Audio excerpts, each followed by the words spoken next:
Amém. Abramos nossas Bíblias no Evangelho de Lucas, capítulo 7.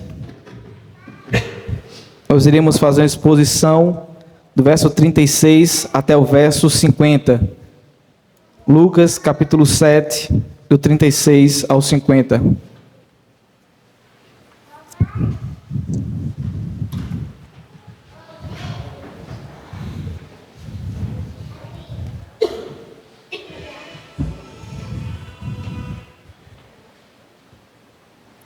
Todos acharam?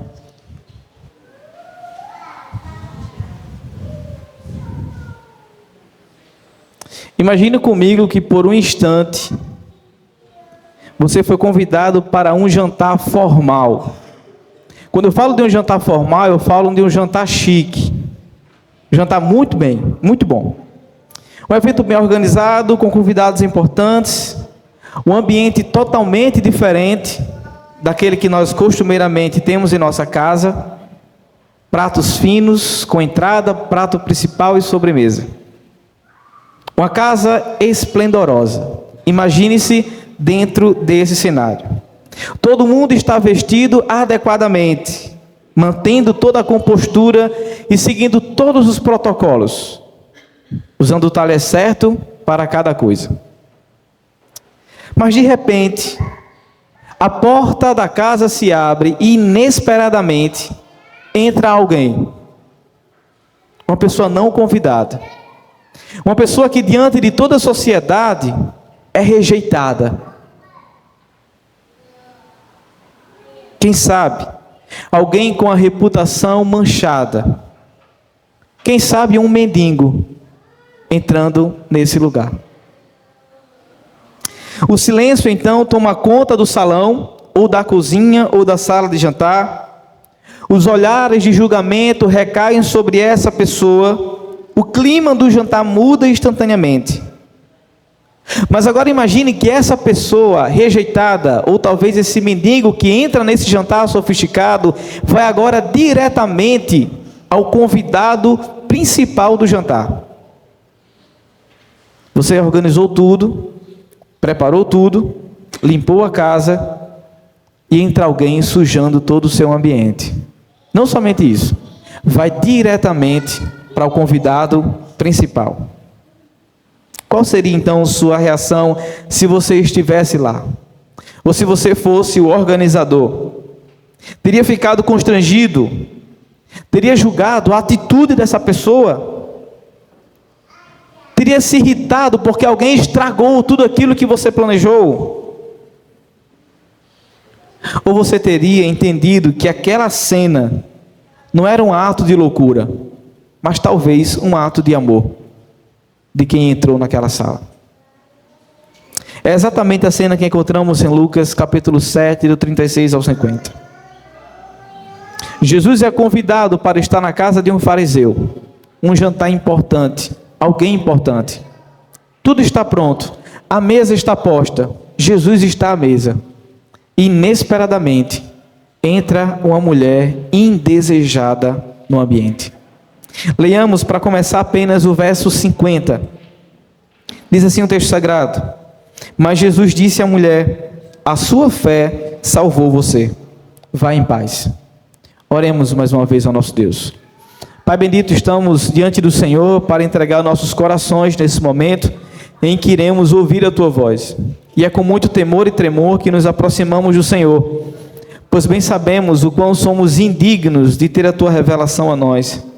Ajuda-nos, Senhor, a obedecer a Tua palavra, ajuda-nos a vivermos em santidade, essa é a Sua exigência. Mas inclina nossos corações a Te ouvir. Que o Teu Espírito Santo nos auxilie nessa manhã. Essa é a nossa oração em nome de Cristo Jesus. Amém.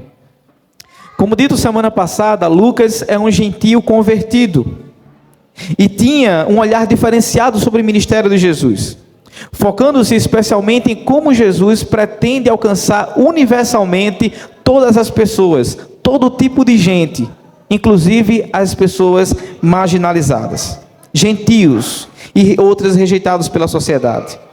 O propósito era demonstrar justamente Jesus como esse Salvador, que, contando a parábola do filho pródigo, veio para salvar aquele que estava perdido. Ele enfatiza então nesse texto a compaixão de Cristo pelos pecadores, a paixão de Cristo pelos doentes, a paixão de Cristo pelos pobres e a paixão de Cristo pelas mulheres. É em um contexto desses que está justamente a nossa perícope. Ela se encaixa perfeitamente no tema maior de todo esse evangelho. O contraste entre o fariseu e a mulher pecadora não é apenas uma questão de comportamento pessoal, mas um reflexo de toda a atenção que pairava sobre a época de Jesus. Seriam os fariseus realmente os mais próximos de Deus? Os que reconheceriam sua miséria espiritual estavam mais próximos do reino de Deus? Quem estava mais próximo de Deus? Aquele que convidou Jesus para a sua casa, mas que não reconhece o seu pecado? Ou aquele que tem Jesus na sua casa e reconhece os seus pecados? Quem está mais próximo? Nós veremos hoje que a graça de Deus perdoa os pecadores arrependidos e transforma a sua resposta em amor extravagante por Cristo. Eu sei, essa é a primeira proposição grande que eu faço em toda a minha vida, mas ela é necessária. Eu vou repeti-la. A graça de Deus perdoa os pecadores arrependidos e transforma a sua resposta em amor extravagante por Cristo. A mídia, não se preocupe, eu vou sintetizar. Se por meio da sua graça, irmãos, Cristo perdoa os pecadores arrependidos, qual é então a evidência visível desse perdão? O texto nos apresentará 3 ações da graça no âmbito do perdão. A primeira traz a ideia de que a graça e Cristo gera um amor que quebra barreiras. A graça de Cristo gera um amor que quebra barreiras. Veja comigo o que diz o verso 36 do texto sagrado. Um dos fariseus convidou Jesus para que fosse jantar com ele. Jesus, entrando na casa do fariseu, tomou lugar à mesa. Nós poderíamos perguntar nesse primeiro verso, por que Simão, um fariseu, chama Jesus para jantar na sua casa? Por que aqueles que mais estavam criticando Jesus querem ter parte com Jesus? Nós podemos imaginar muitas coisas, nós não sabemos de fato o que aconteceu, mas talvez ele quisesse conhecer esse mestre famoso que estava andando pela cidade, esse mestre famoso que estava arrastando multidões com ele.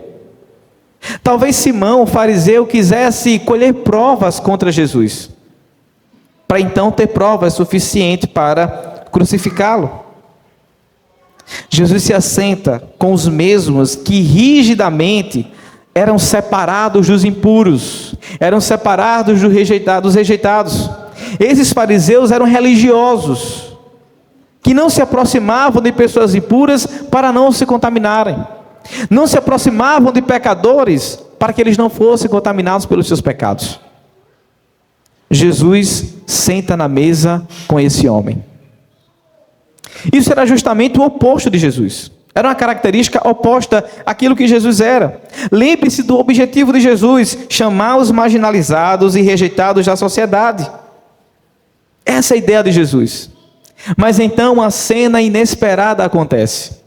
Jesus está à mesa com o fariseu e de repente, o verso 37 diz para a gente: e eis que uma mulher da cidade, pecadora, sabendo que ele estava jantando na casa do fariseu, foi até lá com um frasco feito de alabastro, cheio de perfume.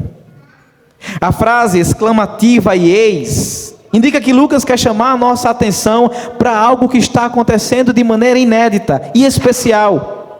Ele quer chamar a atenção da gente para um incidente que está acontecendo, e eis que uma mulher aparece.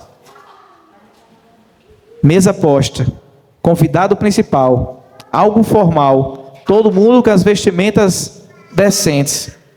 Eis que uma intrometida aparece no jantar. Quem é ela? Uma mulher. E Lucas fala uma mulher pecadora. Isso é interessante de frisar. Uma mulher pecadora. Nesse povoado havia uma mulher bem conhecida pela sua má reputação, o que não quer dizer necessariamente que ela era uma meretriz.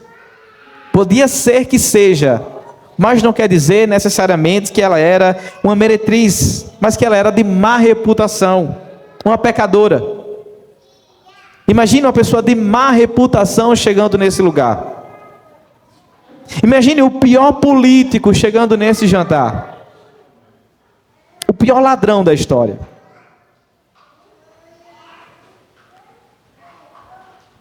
O texto nos revela que ela soube que Jesus estava na casa de um fariseu. Sabendo que Jesus estava na casa do fariseu, ela corre até lá. E ela corre com um frasco de perfume, com um vaso de alabastro. A pergunta é: e por que com Jesus? O que ela queria com Jesus? E por que levar um perfume até Jesus? Esse jarro que ela carrega é um jarro branco, muito fino, com seu gargalo longo, que precisaria ser quebrado. Lembra aquelas ampolas que as mulheres usam às vezes? Não tem que quebrar?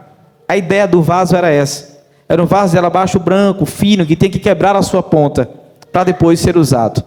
É com este vaso que a mulher está carregando. Para então derramar o conteúdo, ela tem que quebrar a Jesus. O rejusto continua dizendo no verso 38, e estando por detrás dos pés de Jesus, chorando, molhava-os com suas lágrimas e os enxugava com seus próprios cabelos. Ela beijava os pés de Jesus e os ungia com perfume. Por que essa mulher está fazendo isso? Por que ela entra de repente numa sala que ela não é convidada, chega num jantar onde ela não é bem aceita? A sua reputação exala.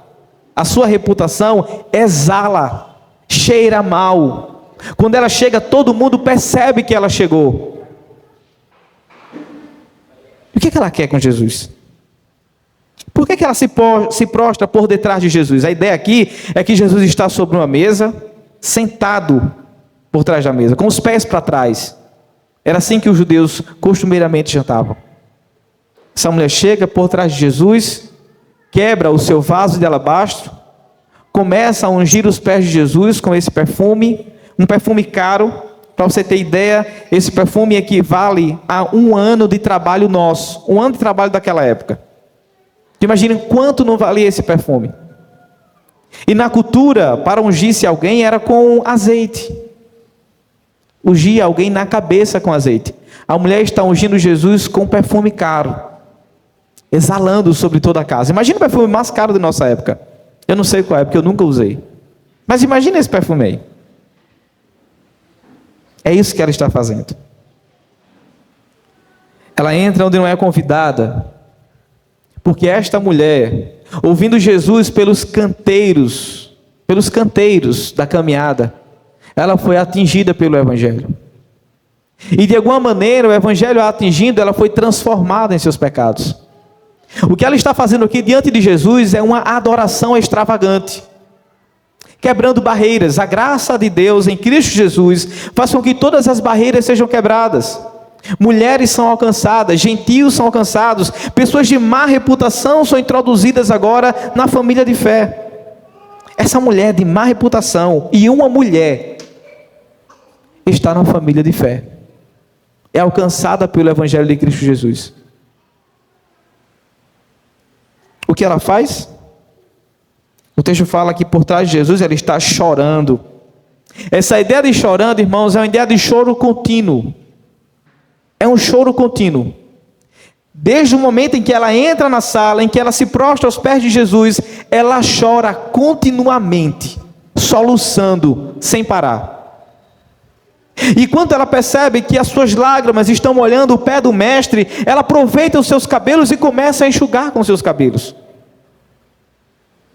Eis um ato extravagante, eis um ato exagerado, eis um ato de grande emoção. Esta mulher está extremamente emocionada com quem está vendo e de quem diante ela está.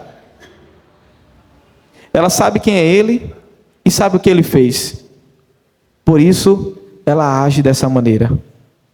Essa mulher sabe quem é Cristo, sabe o que ele fez, e por isso ela age dessa maneira.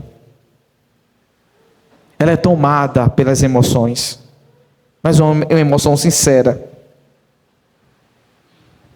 Essa mulher estava exalando uma verdadeira adoração em toda aquela reunião de jantar.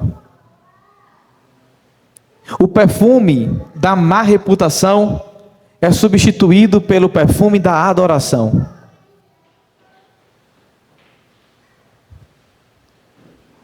A graça é um convite aos rompimentos de barreira. A graça de Deus em Cristo Jesus é um convite a rompimentos de barreira. Uma mulher em uma casa importante com uma atitude improvável. O que poderia então aqui parecer um vexame, foi um ato de gratidão. Diante dos pés do Mestre, ela tem a percepção: foi este que me salvou, e eu devo tudo o que tenho a Ele. Como ela juntou esse dinheiro, não sabemos, mas foi caro. Ela entregou o melhor. Ela não foi pelos meios ordinários, um azeite. Ela foi pelos meios extravagantes, um perfume caro, para lavar os pés daquele que lhe deu tudo, a salvação. Uma mulher manchada pela sua reputação, pelo seu passado e sua fama, agora está aos pés de Jesus, adorando aquele que a transformou. O Evangelho de Cristo Jesus convida os marginalizados a fazerem parte do seu reino.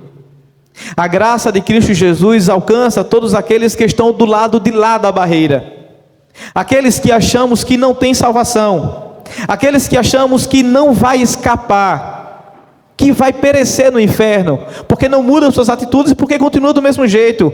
A graça de Cristo Jesus, por meio do seu Evangelho, tem poder suficiente para resgatar os marginalizados, aqueles que estão por trás das barreiras. Porque a graça de Cristo Jesus rompe barreiras. É isso que ela faz. Eu acho que todos nós que fomos transformados pelo Evangelho de Cristo, chegamos também a um culto como esse, com essas percepções: quem é Ele, o que Ele fez e o que eu devo fazer. São três colunas que nos mostram como nós, que fomos alcançados e transformados por Cristo Jesus, devemos agir em adoração a Ele. Quem é Ele? Ele é Cristo, Ele é Mestre. Por causa do seu Evangelho, eu fui atingido, fui transformado da minha antiga vida de viver. E o que eu devo? Uma adoração extravagante. Percebendo que a salvação rompeu as barreiras, os muros, e me arrancou de lá, me trazendo para cá. Eu acho que todos nós que fomos transformados temos muito o que aprender com essa cena. Primeiro, a mulher pecadora adorou Jesus com lágrimas, humildade e com entrega. Lágrimas, humildade e entrega. Segundo, a intensidade do nosso amor por Cristo é proporcional à compreensão de condição antes de sermos salvos. A nossa intensidade do amor por Cristo é proporcional à compreensão de nossa condição antes de sermos salvos. É percebendo quem éramos e o que Ele nos tornou. Essa percepção, esse contraste, estimula-nos a adorar o Senhor verdadeiramente. Terceiro, a verdadeira adoração sempre envolve sacrifício. A mulher usou aqui para essa adoração um perfume muito caro. Não hesitou em se humilhar, não hesitou no falatório que iria ser acerca dela, diante de todos os homens, e deu tudo de si na presença de Cristo. Isso nos mostra uma terceira coisa: que o culto verdadeiro exige coração rendido e entrega sincera. As nossas emoções estão o tempo todo envolvidas naquilo que fazemos diante de Deus. O nosso coração palpita mais acelerado quando vemos alguém que amamos. Nos entristecemos por uma coisa, nos alegramos por outra. As nossas emoções, o nosso coração, o centro do nosso pensamento está totalmente envolvido naquilo que fazemos no culto público. Calvino fala sobre isso nas Escrituras. Ele fala que as nossas emoções devem estar integralmente envolvidas no culto ao Senhor. Por isso não há problema nenhum em chorarmos no culto enquanto cantamos ao nosso Deus, lembrando do seu sacrifício por nós. Não há problema nenhum no culto público em soluçarmos, chorando, imaginando a salvação que recebemos. As nossas emoções devem estar totalmente envolvidas na nossa adoração, sem medo do que o de cá vai pensar e sem medo do que o daqui vai pensar. Não existe isso, porque estamos diante de Deus e adorando aquele que nos deu o maior presente da vida, a salvação. Por isso a nossa adoração, ela deve ser extravagante, porque a graça de Cristo rompeu essas barreiras e nos alcançou. A salvação, irmãos, é algo que nos tira o fôlego. Termos a percepção que fomos transformados, salvos e que agora caminhamos para o lá eterno, certamente deve dar um nó em nossas gargantas. É a ideia de ufa. Ufa. Foi por pouco. De repente, quando eu não esperava, Cristo me alcançou. É por isso que não calculamos os custos para entregar a mais verdadeira adoração. Porque aquele que nos transformou, pagou por essa redenção. E pagou por essa redenção preço de sangue. Por isso não paremos de maneira simbólica de beijar os seus pés. Não paremos de maneira simbólica de exalar o seu perfume. Adoremos ao nosso Deus então de maneira extravagante. Porque se somos salvos, é porque Ele rompeu todas as barreiras possíveis para nos resgatar. A segunda ação da graça traz a ideia da graça de Cristo. A graça de Cristo produz uma adoração extravagante. Nem todos reagem como Jesus. Nem todos querem ter contato com gente impura, com gente rejeitada da sociedade. Nem todo mundo quer sentar ao lado de alguém impuro, mas querem manter distância. Era assim que os religiosos agiam. Cristo não. Veja comigo o que diz o verso 39. Ao ver isto, ou seja, ao ver a cena, o fariseu que havia convidado disse consigo mesmo: se este fosse profeta, bem saberia quem e que tipo de mulher é esta que está tocando nele, porque é uma pecadora. Vejam, Simão, que convida Jesus para estar na sua casa, está incomodado pela ação da mulher. Ele está dizendo consigo mesmo: se este homem, que é famoso, fosse profeta, ele saberia quem está nos pés dele. Ele saberia a má reputação dela. Ele saberia o que todo mundo fala na cidade acerca dela. Ela é uma pecadora. Ela não é digna da mesa, não é digna de entrar entre eles. E se Jesus fosse profeta, como está dizendo, ele saberia que esse tipo de gente não deveria estar aos seus pés. Ele saberia que esse tipo de gente não deveria estar lhe tocando.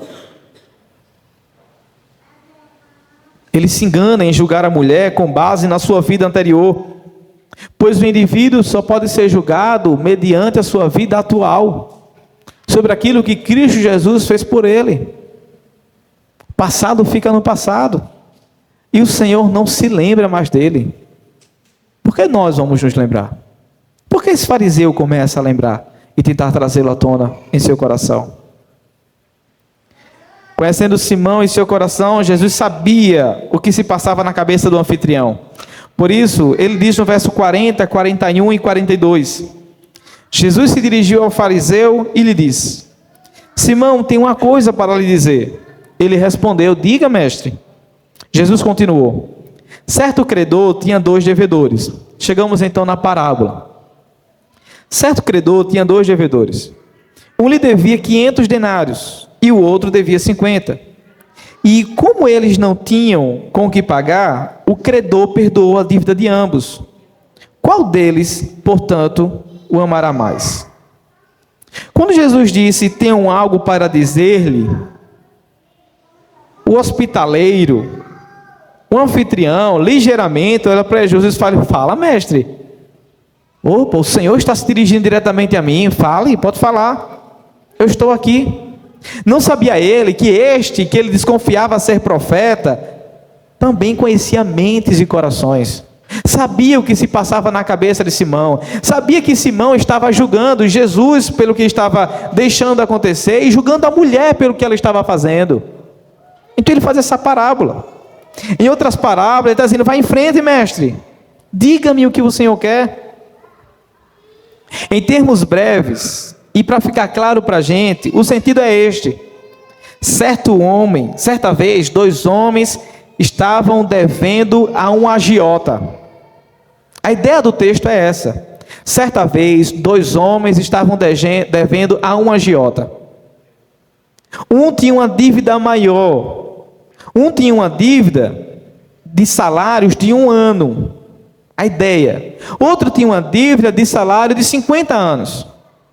O agiota, que vocês sabem que não são coisa boa, o agiota, sabendo da dívida, em vez de jogar os 2 no cárcere, ao invés de delatá-los e prendê-los, ele simplesmente perdoa a dívida de ambos. Tanto aquele que devia 1 ano de trabalho, como aquele que devia 5 ou 50 anos de trabalho. O agiota perdoa. Nos nossos dias, o agiota não mata.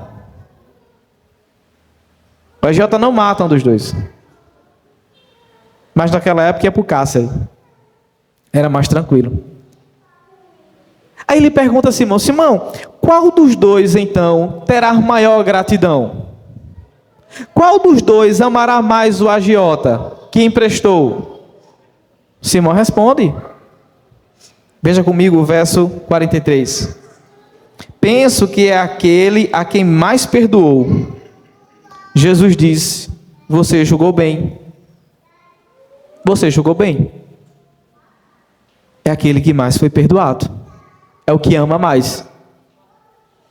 Um comentarista diz que o verdadeiro problema de Simão era a cegueira. Era a sua cegueira. Ele não conseguia enxergar a si mesmo e perceber os seus pecados. Ele não conseguia enxergar a mulher e enxergar nela uma verdadeira expressão de adoração. E também não conseguia enxergar o Senhor Jesus. Para Simão era mais fácil declarar em sua mente e em seu coração, dizendo: ela é uma pecadora, ela é indigna de se sentar na mesa, ela não deveria estar aos pés de Jesus, do que olhar para si mesmo e dizer: eu sou pecador, eu sou pecador, eu não tenho o direito de tê-lo na minha casa ou na minha mesa. Simão é um fariseu cego. Simão é um religioso cego. Jesus provou que de fato era um profeta ao ler os pensamentos de Simão e revelar suas necessidades. Os pecados da mulher eram totalmente conhecidos, enquanto os de Simão estavam ocultos aos olhos de todos. Mas percebam, não estava oculto aos olhos de Deus. Simão olha essa mulher de má reputação, mas Simão tem pecados no coração, que talvez não estejam expostos e faça com que ele tenha uma má reputação. Mas Cristo sonda o coração e sabia do pecado de Simão e o expõe publicamente.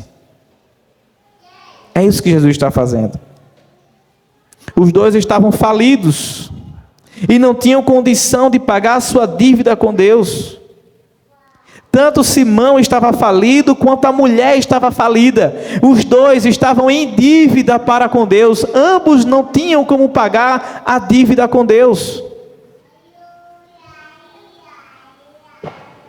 Essa é a ideia. Simão estava tão espiritualmente falido quanto aquela mulher. Mas Simão não tinha consciência disso. Por mais que a sua dívida fosse perdoada de alguma maneira, ele é menos grato. É um falso religioso, que está o tempo todo apontando o pecado dos outros, a má reputação dos outros, mas não consegue enxergar o seu próprio coração. Não consegue olhar para dentro de si e dizer: eu sou pecador e careço de transformação. Mas é aquele tipo de crente que olha para o outro e fala: ele não é digno de estar ali. Ele não é digno de fazer o que está fazendo. São os falsos religiosos do nosso tempo. O conhecimento de Deus sem experiência da graça pode endurecer o coração. Por quê? Simão conhecia a lei, irmão. Simão não era alguém apático à lei. A mulher talvez fosse alguém apático à lei, que sem conhecimento.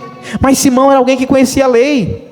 Mas Simão não conhecia a graça. Ele conhecia a lei, mas ele não conhecia a graça. Muitos sabem quem é Jesus, mas nunca o encontram de verdade. Muitos sabem quem é Jesus, mas nunca o encontram de verdade. Aos que não desfrutam da graça da salvação, nunca sabem o valor que ela tem. Não sabem o preço que custa a salvação dada por Cristo Jesus. Não sabem o presente que foi ganho àqueles que são salvos. Simão, o fariseu, a religiosidade sem amor. Nos nossos dias, essa seria a capa do New York Times. Simão, o fariseu, a religiosidade sem amor. Será que essa seria a capa que descreveria a sua vida religiosa? Crente, o fariseu, a religiosidade sem amor. Sua religião vazia o faz acreditar que apenas ele teria o direito de sentar-se ao lado do profeta. A religiosidade vazia de Simão faz pensar que somente ele tem o direito de estar entre os crentes, de estar entre os santos, enquanto os outros não. Por que os outros não? Sua religião é falsa o suficiente para achar que apenas aquela mulher era pecadora, enquanto ele está se colocando o tempo todo no pedestal de santidade. É tão absurdo que ele se acha puro o bastante para sentar-se à mesa, e faz com que aquela mulher pareça um escárnio da sociedade. Irmão, Simão simplesmente é o religioso que não entende quem era Cristo e o que Cristo estava oferecendo para aqueles que se achegavam a Ele. É a falsa religião. Talvez você esteja aqui e ainda tenha uma visão limitada também da graça de Deus. E uma visão limitada da graça de Deus e o que Ele pode fazer dita a forma como você tem vivido. Se não tivermos uma percepção geral da graça de Deus, de todo o seu alcance, nós viveremos de maneira mesquinha um evangelho. Viveremos o evangelho pequeno e não o evangelho grandioso. Viveremos o evangelho minúsculo e não o evangelho poderoso que pode salvar, romper barreiras e trazer aqueles que estão marginalizados. Nós tínhamos também, irmãos, uma dívida eterna. Não havia herança no mundo que pagasse o que devíamos. Ainda hoje, qualquer bilionário que se oferecesse para pagar a nossa dívida, não a quitaria. O mundo não consegue entender o que aconteceu conosco. As religiões não conseguem conceber essa ideia. Mas não há verdade mais sublime do que a verdade de que o nosso Cristo pagou no Calvário a maior dívida e deu o maior lance que alguém poderia dar em nosso lugar. Ele nos comprou, nos resgatou, nos perdoou e nos fez estar livres nele para sempre.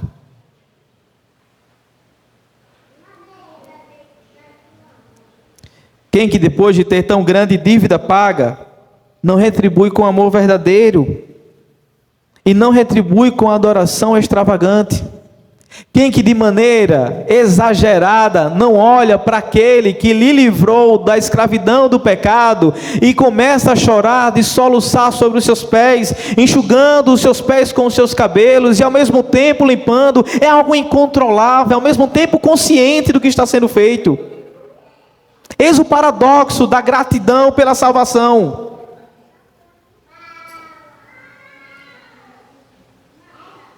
É assim que crentes, salvos em Cristo Jesus, agem diante de Deus. tendo justamente a percepção da grande dívida que não poderiam pagar,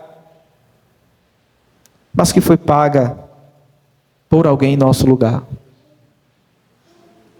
As lágrimas, a profunda afeição, a reverência pública da mulher, sua atitude de ungir os pés de Jesus, todas essas coisas tinham apenas uma causa: ela havia sido perdoada e, portanto, muito amou.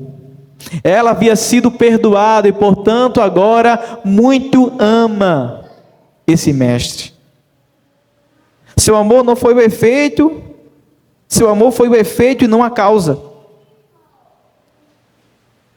do perdão que ela recebeu. O seu amor foi a consequência e não a condição de seu perdão. O resultado e não o motivo para. O fruto e não a raiz. É isso que acontece. Ela não ama para ser salva. Ela ama porque ela já é salva. Ela não ama para conquistar a Cristo. Ela ama a Cristo porque já está nele. É consequência natural. É concebido naturalmente. A paz com Deus é a única raiz que produzirá o fruto da santidade. O perdão tende a anteceder a santificação. Nada teremos para Cristo enquanto não estivermos reconciliados com Deus. Porque não há pecado tão grande que Cristo não possa perdoar, nem pessoa tão caída que Ele não possa restaurar. Se Ele chamou essa mulher de má reputação, e em que toda a sociedade não via solução para a salvação, hoje Cristo pode alcançar qualquer um que está nessa manhã, e qualquer um daqueles que está nas nossas famílias. Não deixemos de orar por eles, e ao mesmo tempo, nos prontifiquemos em santificação, amando o Senhor acima de todas as coisas, como consequência pelo que Ele fez por nós. A terceira ação traz a ideia de que a graça de Cristo nos conduz a uma vida de paz e transformação. O que essa parábola tinha a ver com Jesus, com o fariseu e com aquela mulher? Veja comigo o verso 44 até o 46.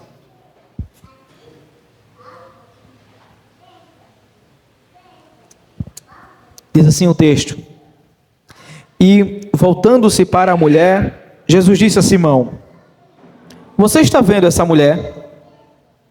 Quando entrei aqui em sua casa, você não me ofereceu algo para lavar os pés. Esta, porém, molhou os meus pés com lágrimas e os enxugou com os seus cabelos. Você não me recebeu com um beijo na face. Ela, porém, desde que entrei, não deixou de beijar os pés. Você não ungiu a minha cabeça com óleo, mas esta com perfume ungiu os meus pés. Todas as expressões de Cristo a esse hospitaleiro são negativas.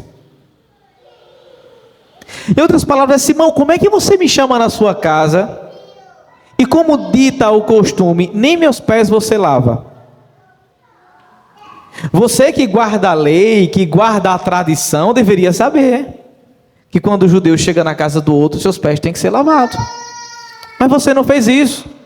Simão, como é que eu chego na sua casa e você não unge minha cabeça com azeite? Porque isso é cultural. Você não fez isso, Simão. Simão, eu cheguei na sua casa e você sequer me deu água para beber. Água, Simão. Você sabe o caminho que eu percorri para chegar até aqui, Simão?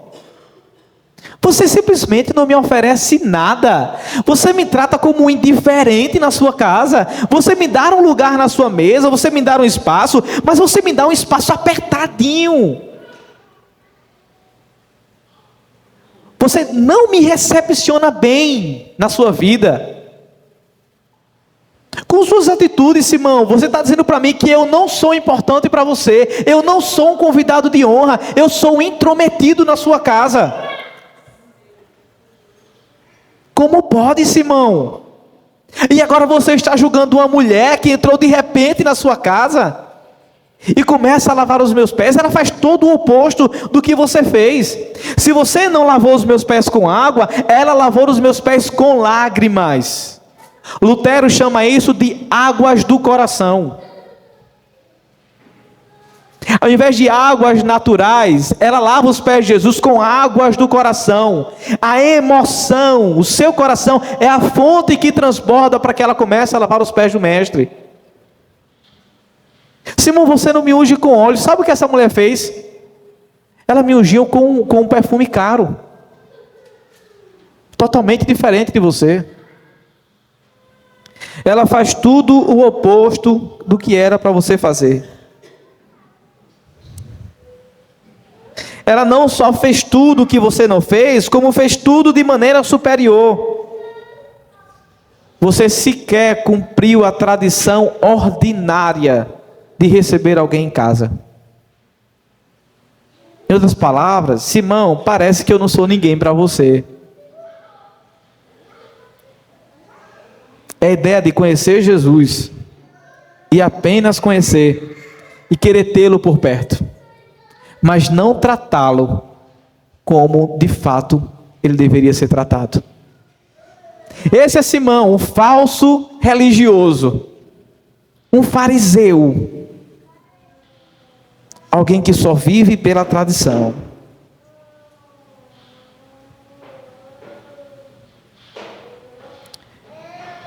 O verso 47 diz o seguinte: diante disso tudo, diante de mostrar esse contraste de como o fariseu recebe Jesus, de como a mulher chega até Jesus, ele fala, por isso, fazendo uma ligação a tudo que ele vinha dizendo, afirmo a vocês que os muitos pecados dela foram perdoados, porque ela muito amou, mas aquele a quem pouco se perdoa, pouco ama. Simão pouco ama a Cristo, porque pouco foi perdoado. A mulher ama muito a Cristo, porque muito foi perdoado. A sua dívida maior é uma dívida eterna, impagável, impagável. Como falei, não tem bilionário no mundo que pague essa dívida diante de Deus, mas foi paga em Cristo Jesus, e Cristo quita essa dívida. Por isso ela muito ama. O fariseu não, ele pouco ama, porque foi muito perdoado. E como ele foi pouco perdoado, como ele foi pouco perdoado, ele não tem percepção diante de quem está. Por isso ele trata Jesus com indiferença. Por isso ele trata Jesus como se fosse um qualquer na sua casa. E ele continua no verso 48, 49 e 50 para encerrar. Então Jesus disse à mulher: os seus pecados estão perdoados. Os que estavam com ele à mesa começaram a dizer entre si: quem é este que até perdoa pecados? Mas Jesus disse à mulher: a sua fé salvou você, vá em paz. Não se deve ignorar que quando Jesus declarou publicamente seus pecados estão perdoados, ele disse isso não só por causa da própria mulher, para que ela se sentisse segura, mas também por causa dos outros convidados, para que não mais a considerassem como pecadora de má fama. Verbalmente os seus pecados estão perdoados para todo mundo, a ideia é: você agora foi transformada, continua pecadora, mas a má reputação é deixada para trás. E o texto fala que depois disso há um grande burburinho entre aqueles que estão nesse jantar famoso, neste jantar chique. Quem é este que perdoa pecados? Quem é este que diz vá em paz? Quem é este que é a fonte da paz? Quem é este que é a fonte do perdão? E por que ele pode perdoar?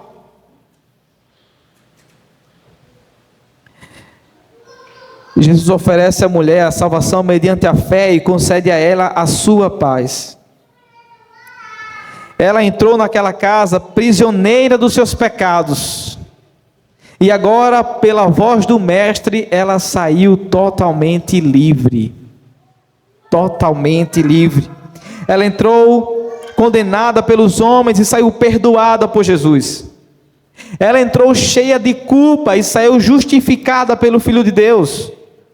Ela é salva da prisão da culpa de seu passado pecaminoso, Seu passado agora, por causa do que Cristo fez, foi totalmente apagado. O seu presente agora foi transformado. O seu futuro glorioso está totalmente garantido pelo que Ele fez na cruz. William Hendrickson diz que essa paz do pecador redimido, de que essa paz que Jesus dá à mulher, é o sorriso de Deus refletido no coração do pecador redimido.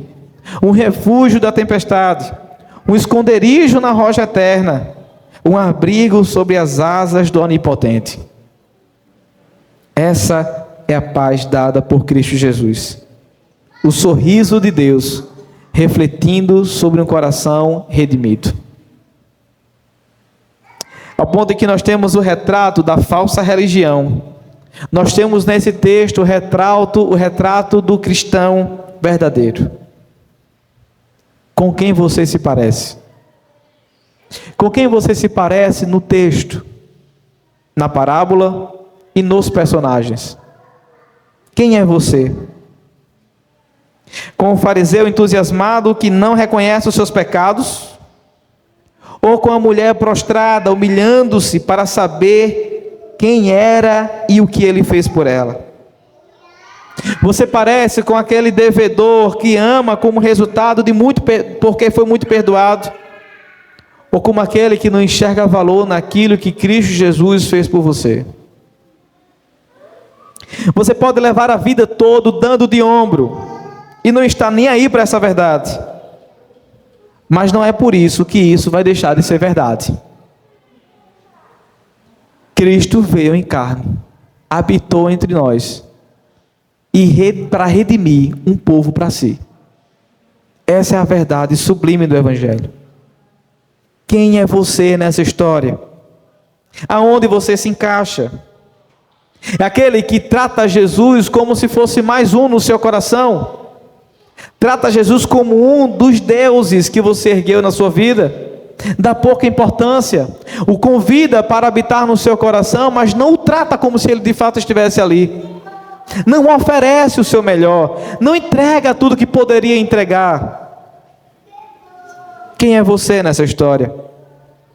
É aquele que oferece tudo que é secundário para Cristo, aquele que vive como se Cristo não existisse, ou vive sabendo que Cristo nos resgatou para vivermos uma vida inteiramente por Ele e para Ele.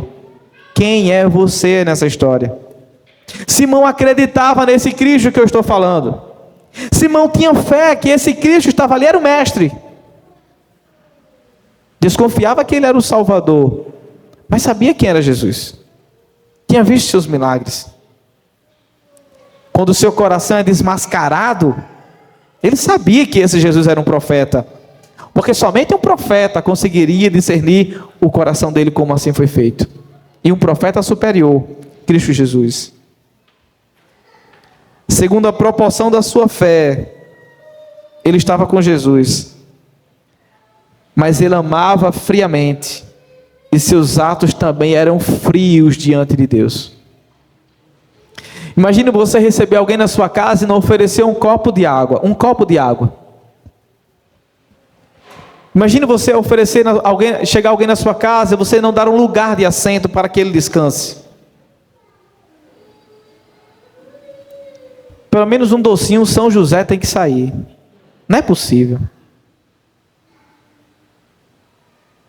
Nós não precisamos ter tudo de melhor para oferecer, mas a nossa atitude tem que ser a melhor. Eu não preciso ter um armário cheio, mas eu preciso estar tão cheio desse amor, que tudo que eu entrego a esse Cristo é o melhor. É o simples, mas é o melhor. Simão vive com frieza diante de Cristo. Convidou Cristo para um jantar meia boca. Convidou Cristo para um jantar vazio de atos. E não recebeu Cristo com grande humanidade. Simão é um péssimo hospitaleiro. A sua recepção acerca de Cristo Jesus equivale justamente ao tamanho do amor que ele tinha por Cristo Jesus, ou ao espaço que Cristo tinha no seu coração. Sabe por que talvez a sua relação com Deus continua fria? Porque Cristo não tem tido tanto espaço na sua casa. Porque Cristo não tem tido tanto espaço no seu coração. É por isso que a recepção para Ele é tão vazia, é tão simplista. Senhor, fique à vontade aí no sofá, tá certo? Quando chegar um tempinho à noite, eu venho aqui, vejo se o Senhor está precisando de alguma coisa. Senhor, seja bem-vindo na minha casa. Esse aqui é o quarto, essa aqui é a sala. Está aí o controle, o senhor pode assistir uma Netflix, caso o senhor queira. Tem umas séries boas, os filmes bons. Se quiser algo, pode buscar lá na geladeira. Fique à vontade, viu? Eu vou ficar trabalhando aqui porque eu tenho muita coisa para fazer. Marta, Marta, escolha a boa parte. Escolha como essa mulher escolheu. Maria escolhe estar aos pés de Cristo. Essa mulher de má reputação, quando percebeu que foi transformada, também está onde? Aos pés de Cristo. Crente, quando percebe que foi transformado, sempre está aos pés de Cristo. Cristo deixa de ser secundário e torna-se a ser primário. Marta, Marta, uma coisa é necessária. Como diz uma música do meu amigo Daniel, eu estou na sala, então respira, fica tranquila. Nós temos Jesus no nosso coração, no centro do saber, no nosso barco. Então acalmemos o nosso coração e estejamos continuamente aos pés dele. Mas eu pergunto novamente, quem é você nessa história? A mulher não disse nada durante todo o tempo que esteve na casa de Simão, perceberam? Ela não falou exatamente uma palavra enquanto esteve aos pés de Jesus. Porém, seu gesto falou mais alto que as palavras. Ela não disse, ó Jesus, aqui está a mesa, aqui está o controle, na geladeira tem água, a cama já está prontinha, já deixei um travesseiro bom para o senhor de pena de ganso. Ela não fez nada disso. Mas as suas atitudes demonstraram o tanto que ela amava esse Cristo. Ela desmanchou-se em lágrimas diante dele por causa dos seus pecados, como um devedor que ouviu do seu credor que nada mais lhe devia. Essa mulher experimentou a gloriosa graça de Deus. Imagine você com a dívida muito alta, não sabendo como pagar. Chega alguém e diz, a dívida está paga, você não precisa mais pagar por isso. É essa mulher, ela vê Cristo como essa pessoa que pagou a maior dívida da história, a dívida eterna. E diante do seu credor, ela não faz outra coisa a não ser chorar de emoção. Seja como essa mulher hoje. Jesus aceita um pecador que entende que precisa se arrepender, ao invés de um soberbo que acha que a sua vida está boa o suficiente. A mesma coisa que Jesus oferece para aquela mulher, Ele oferece para nós, e oferece para você que está aqui nessa manhã. Deus não apenas perdoa os pecados, mas também remove a culpa e as consequências espirituais dele. A paz que Jesus oferece para todos nós é real e permanente. É uma reconciliação definitiva. Não é algo que Ele dá hoje e se esgota amanhã. Não é uma dívida que Ele pagou hoje e que amanhã, porque nós erramos, Ele rasga. É eterna. É uma reconciliação definitiva. O perdão, por isso, não deixa a pessoa onde está, mas sempre conduz a uma nova caminhada com Deus. O mundo diz, você precisa se livrar da culpa, tornando-se uma pessoa melhor. O Evangelho então responde, você não pode salvar a si mesmo. Somente Cristo pode lhe perdoar e lhe dar uma nova vida. O mundo diz, a paz é uma questão psicológica e emocional. O Evangelho responde: a verdadeira paz só pode existir quando estamos reconciliados com Deus. O mundo diz: seus erros do passado e do presente definem quem você é. O Evangelho responde: em Cristo, eu e você somos uma nova criatura, vivendo em uma nova criação. É isso que Cristo faz. Cristo pega aquela mulher de má reputação, escanteada pela sociedade, tratada como impura por todos, e a transforma, a perdoa. Em resposta, ela tem uma adoração extravagante de gratidão a esse Deus. E uma afirmação acerca do seu futuro: vá em paz, a sua fé lhe salvou. Paz com Deus é do que todos nós precisamos. Paz com Deus. E a percepção de que fomos reconciliados para sempre. Para concluir, a cena com a qual iniciamos este sermão retrata de um jantar formal, onde a entrada inesperada de uma mulher pecadora muda completamente o ambiente.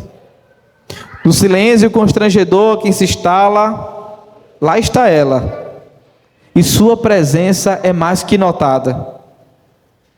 Por que você se espantaria com alguém assim em nosso meio? Quando na verdade, nós somos esses intrusos, desfrutando de uma mesa que não nos pertencia. Nós somos como essa mulher, que entra de repente em uma ceia que não era para ser nossa, que é parte de um reino que não era para ser nosso, mas que por graça o Senhor enxertou moribundos como eu e você na grande mesa, e agora todos nós podemos participar dessa mesa. Todos nós podemos estar aos pés de Cristo Jesus.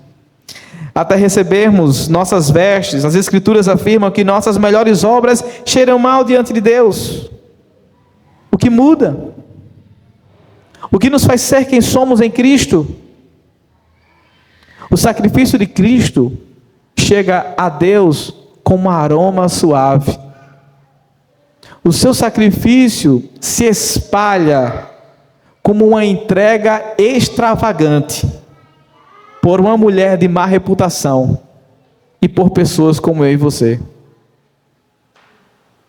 O aroma de Cristo e o seu sacrifício é aceito diante de Deus, e isso muda o nosso status de pessoas com má reputação para pessoas redimidas e transformadas pelo Evangelho. O que não poderíamos comprar, Ele comprou. Onde não poderíamos ir, Ele foi. E agora nós podemos categoricamente afirmar que nós somos seus. Nós somos seus filhos e Ele é o nosso Pai. Nós somos seu povo e Ele é o nosso Deus. Essa é a maior afirmativa da aliança de Deus com os homens. Ninguém poderá nos condenar por causa do nosso passado, porque nada pode nos separar do amor de Deus que está em Cristo Jesus, o nosso Senhor. Como o Evangelho redime a forma de pensar do mundo? Substitui o orgulho pela humildade. Simão pensava ser justo, mas a mulher reconhecia sua miséria e sabia que precisava ser justificada. Substitui a frieza religiosa por um coração apaixonado por Cristo. O Evangelho, irmão, gera alegria e entrega, não apenas regras e obrigações. Substitui a condenação pelo perdão. A mulher entrou na casa carregando vergonha e saiu de lá perdoada, cheia de paz. A última palavra nas nossas vidas, irmãos, pertence ao Senhor que nos comprou, e antes de subir aos céus Ele bradou: Tetelestai, está consumado. Sabe o que isso quer dizer? Está quitado, está pago. A última palavra de Jesus foi: está pago. Cristo pagou na cruz a maior dívida que nós tínhamos com Deus. Quem muito foi perdoado, muito amou. Você foi muito perdoado? Então você muito ama. Se você muito ama, Você é exageradamente apaixonado por Cristo. Feche seus olhos, curve sua cabeça e ore ao Senhor em resposta ao que você acabou de ouvir.